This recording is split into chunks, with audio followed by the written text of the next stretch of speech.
ಮನದ ನಿನಾದಕ್ಕೆ ಭಾಗ 22.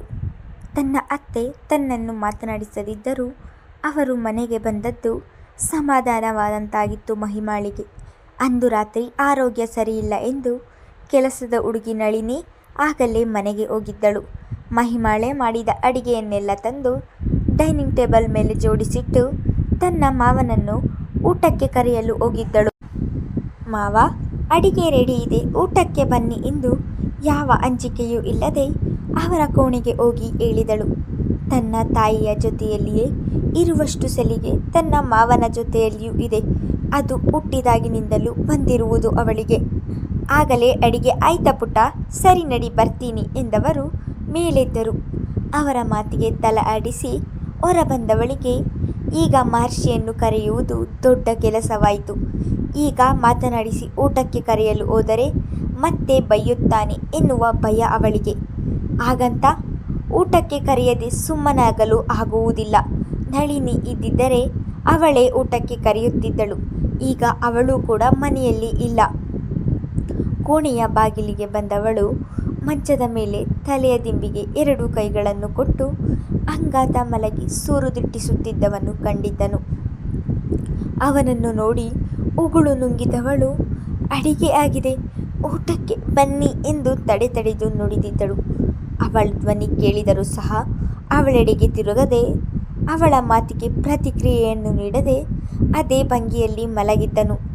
ಅವನಿಗೆ ಕೇಳಿಸಲಿಲ್ಲವೇನು ಎಂದುಕೊಂಡವಳು, ಊಟಕ್ಕೆ ಬನ್ನಿ ಎಂದು ಸ್ವಲ್ಪ ಜೋರು ಧ್ವನಿಯಲ್ಲಿ ಹೇಳಿದಳು.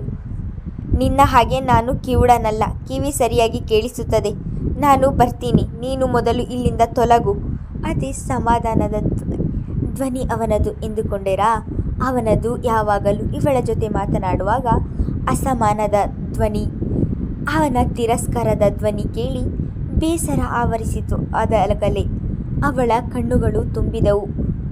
ಈಗ ಅದನ್ನೇ ನೆನೆದು ದುಃಖ ಪಡುವ ಸಮಯವಲ್ಲ ಎಂದು ಯೋಚಿಸಿದವಳು ಕೆನ್ನೆ ಮೇಲೆ ಹರಿದ ಕಣ್ಣೀರನ್ನು ತೊಳೆದುಕೊಂಡು ಅಡಿಗೆ ಮನೆಗೆ ಬಂದಿದ್ದಳು.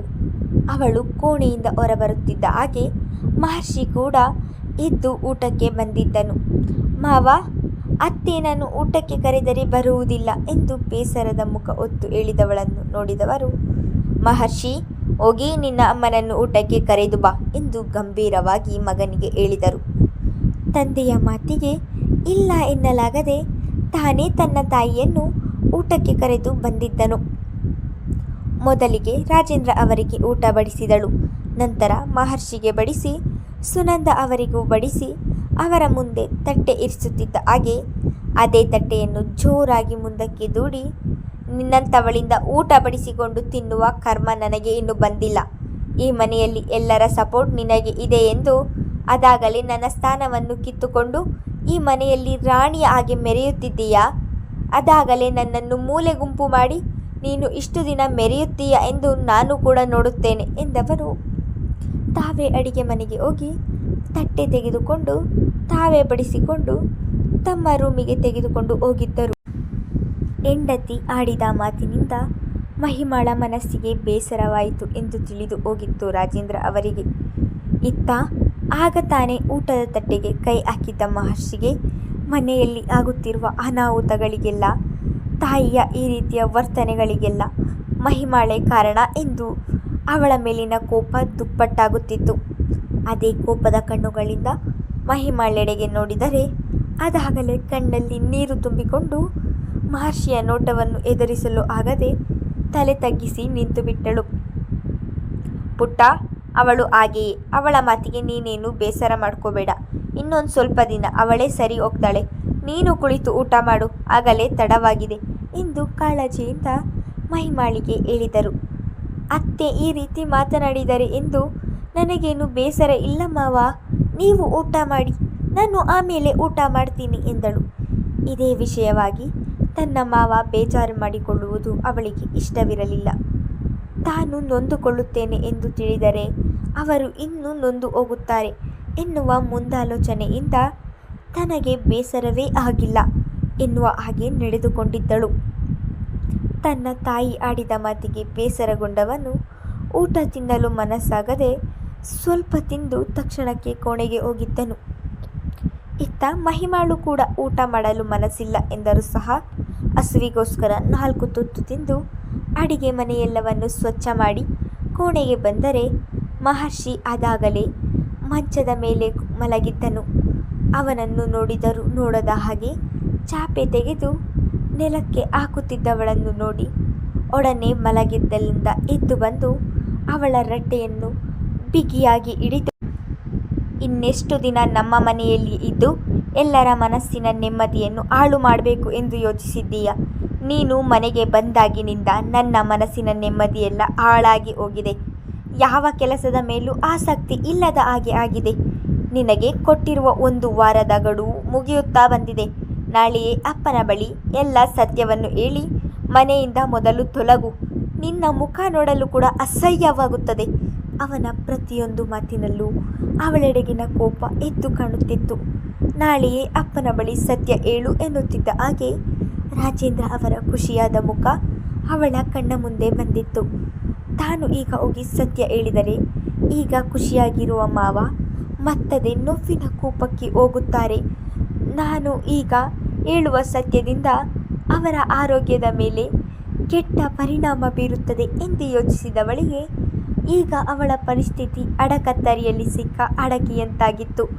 ಒಂದೆಡೆ ತನ್ನ ಮಾವನನ್ನು ನೆನೆದು ಮರುಗಿದವಳು ಇನ್ನೊಂದೆಡೆ ಉರಿಯುವ ಅವನ ಕಣ್ಣುಗಳನ್ನು ನೋಡಿ ಬೆದರಿದ ಅರಿಣಿಯಂತಾದ. ಅವನ ಎದುರಿಗೆ ಮಾತನಾಡಲು ಬಾಯಿ ತೆರೆಯಲು ಸಹ ಅವಳಿಂದ ಆಗದಂತಹ ಪರಿಸ್ಥಿತಿ. ಅವನ ಅಬ್ಬರಕ್ಕೆ ಎದರಿ ಉಗುಳು ನುಂಗಿದವಳು ಮನದಲ್ಲಿ ಏನನ್ನು ನಿರ್ಧರಿಸಿದವಳಂತೆ ಅವನು ಬಿಗಿಯಾಗಿ ಹಿಡಿದಿದ್ದ ಹಿಡಿತವನ್ನು ಜೋರಾಗಿ ಬಿಡಿಸಿಕೊಂಡವಳು ಅವನ ಮುಂದೆ ಕೈಕಟ್ಟಿ ನಿಂತು, ನಾನು ಹೇಳುವುದಿಲ್ಲ, ಏನು ಮಾಡ್ತೀರಾ? ಎದೆಯೊಳಗೆ ಭಯವನ್ನು ಅಡಗಿಸಿಟ್ಟು ಮೇಲ್ನೋಟಕ್ಕೆ ಧೈರ್ಯದಲ್ಲಿಯೇ ಹೇಳಿದಳು. ಅವನ ಮುಂದೆ ಆ ರೀತಿ ಮಾತನಾಡುವುದು ಬಂಡು ಧೈರ್ಯವೇ ಸರಿ ಅವಳಿಗೆ. ಅವಳ ಆ ರೀತಿಯ ನಡೆಯನ್ನು ನೋಡಿ, ಅವಳ ಮಾತು ಕೇಳಿ ಅವಳ ಮೇಲಿನ ಕೋಪ ದುಪ್ಪಟ್ಟಾಗಿತ್ತು. ನಿನಗೇನು ತಲೆ ಕೆಟ್ಟಿದೆಯಾ? ಏನು ಮಾತಾಡ್ತಿದ್ದೀಯಾ ಎನ್ನುವ ಪರಿಜ್ಞಾನ ಇದೆಯಾ? ಅವತ್ತು ನಾನು ಏನು ಹೇಳಿದೆ? ಅಪ್ಪನ ಬಳಿ ಸತ್ಯ ಹೇಳಿ ಮನೆಯಿಂದ ತೊಳಗು ಎಂದು ಹೇಳಿದ್ದೆ ತಾನೇ? ಈಗ ಮತ್ತೇನು ಹೊಸ ನಾಟಕ ಶುರು ಮಾಡುತ್ತಿದ್ದೀಯಾ ಎಂದು ಕೋಪದಲ್ಲಿಯೇ ಅಬ್ಬರಿಸಿ ಕೇಳಿದನು. ಮಾವನ ಬಳಿ ಸತ್ಯ ಹೇಳು ಎಂದದ್ದು ನೀವು. ನಾನೇನು ಸತ್ಯ ಹೇಳುತ್ತೇನೆ ಎಂದು ಹೇಳಲಿಲ್ಲವಲ್ಲ. ಸತ್ಯ ಹೇಳಿ ಖುಷಿಯಾಗಿರುವ ಮಾವನಿಗೆ ಮತ್ತೆ ನೋವು ಕೊಡಲು ನನ್ನಿಂದ ಆಗುವುದಿಲ್ಲ. ಈ ಮನೆಯಲ್ಲಿ ನಾನು ಇರುವುದು ಇಷ್ಟ ಇಲ್ಲದೆ ಇರುವುದು ನಿಮಗೆ. ನನ್ನನ್ನು ಈ ಮನೆಯಲ್ಲಿ ನೋಡಲು ನಿಮಗೆ ಇಷ್ಟ ಇಲ್ಲ ಎಂದರೆ ನಿಮಗೆ ಧೈರ್ಯ ಇದ್ದರೆ ನೀವೇ ಮಾವನ ಬಳಿ ಹೋಗಿ ಸತ್ಯ ಹೇಳಿ ನನ್ನನ್ನು ಈ ಮನೆಯಿಂದ ಕಳುಹಿಸಿ. ಅಲ್ಲಿಯ ತನಕ ನಾನು ಈ ಮನೆ ಬಿಟ್ಟು ಹೋಗುವುದಿಲ್ಲ ಎನ್ನುತ್ತಿದ್ದ ಹಾಗೆ ಚಟೀರನೆ ಅವಳ ಕೆನ್ನೆಗೆ ಬಾರಿಸಿಬಿಟ್ಟನು. ಅವನ ಹೊಡೆತಕ್ಕೆ ತತ್ತರಿಸಿದವಳು ಕೆನ್ನೆಯ ಮೇಲೆ ಕೈ ಇರಿಸಿಕೊಂಡು ನಿಂತಳು. ಎಷ್ಟೇ ಧೈರ್ಯ ನಿನಗೆ? ನನ್ನ ಧೈರ್ಯದ ಬಗ್ಗೆ ಮಾತನಾಡುತ್ತೀಯಾ? ನೀನೇ ತಾಳಿ ಕಟ್ಟಿಕೊಂಡು ನಾನು ಕಟ್ಟಿದ್ದೇನೆ ಎಂದು ಸುಳ್ಳು ಹೇಳಿಕೊಂಡು ಮನೆಗೆ ಬಂದು ಸೇರಿಕೊಂಡಿರುವವಳು ನೀನು. ಈಗ ಹೋಗಿ ಅಪ್ಪನ ಮುಂದೆ ಸತ್ಯ ಒಪ್ಪಿಕೋ ಎಂದರೆ ನಿನಗೆ ಆಗುತ್ತಿಲ್ಲ ಅಲ್ಲವಾ? ನಿನ್ನಂಥ ಹೆಣ್ಣನ್ನು ನಾನು ಎಂದಿಗೂ ನೋಡಿರಲಿಲ್ಲ. ಹೆಣ್ಣು ಕುಲಕ್ಕೆ ಅವಮಾನ ನೀನು. ಧೈರ್ಯ ಇದ್ದರೆ ಮಾತನಾಡಿ ಎಂದು ಹೇಳುತ್ತಿದ್ದೀಯಲ್ಲ. ಆಲ್ ರೈಟ್, ನಾನೇ ಅಪ್ಪನ ಬಳಿ ಎಲ್ಲ ಸತ್ಯವನ್ನು ಹೇಳಿ ನಿನ್ನನ್ನು ಈ ಮನೆಯಿಂದ ತೊಲಗಿಸುತ್ತೇನೆ ಎನ್ನುತ್ತಿದ್ದ ಹಾಗೆ, ನೀವು ಸತ್ಯ ಹೇಳಿ ಮಾವ ನನ್ನನ್ನು ಈ ಮನೆಯಿಂದ ಹೋಗು ಎಂದರೆ ಒಂದು ಕ್ಷಣವೂ ಈ ಮನೆಯಲ್ಲಿ ಇರದೆ ಇಲ್ಲಿಂದ ಹೊರಟು ಹೋಗುತ್ತೇನೆ ಎಂದು ಹೇಳಿ ಮರು ಮಾತಿಗೂ ಅವಕಾಶವನ್ನು ನೀಡದೆ ಚಾಪೆಯ ಮೇಲೆ ಹಾಗೆ ಮಲಗಿಬಿಟ್ಟಳು. ಮಲಗಿದವಳ ಕಣ್ಣಿನಿಂದ ನೀರು ಇಳಿಯುತ್ತಲೇ ಇದ್ದವು. ಮಹರ್ಷಿ ಆಡಿದ ಒಂದೊಂದು ಮಾತುಗಳು ಕೂಡ ಬಾಣದ ಹಾಗೆ ಅವಳ ಹೃದಯವನ್ನು ಛಿದ್ರ ಮಾಡುತ್ತಿದ್ದವು. ಅವಳ ಮಾತು ಕೇಳಿ ಕೈ ಮುಷ್ಟಿ ಹಿಡಿದವನು ತಾನು ಕೂಡ ಬಂದು ಹಾಸಿಗೆಯ ಮೇಲೆ ಅಡ್ಡಾದನು. ಮಹಿಮಾಳ ಬಳಿ ಸುಲಭವಾಗಿ ತನ್ನ ತಂದೆಗೆ ಸತ್ಯ ಹೇಳುತ್ತೇನೆ ಎಂದನು. ತನ್ನ ಮಗ ತಂಗಿಯ ಮಗಳನ್ನು ಮದುವೆಯಾಗಿದ್ದಾನೆ ಎಂದು ತಿಳಿದಾಗಿನಿಂದ ಬಹಳ ಖುಷಿಯಾಗಿರುವ ನೆಮ್ಮದಿಯಾಗಿರುವ ತಂದೆಯ ಮುಖ ಅವನ ಕಣ್ಣ ಮುಂದೆ ಬಂದು ಹೋಗಿತ್ತು. ಅವರಿಗೆ ಸತ್ಯ ಹೇಳುವುದು ಅಷ್ಟು ಸುಲಭದ ಮಾತೇ?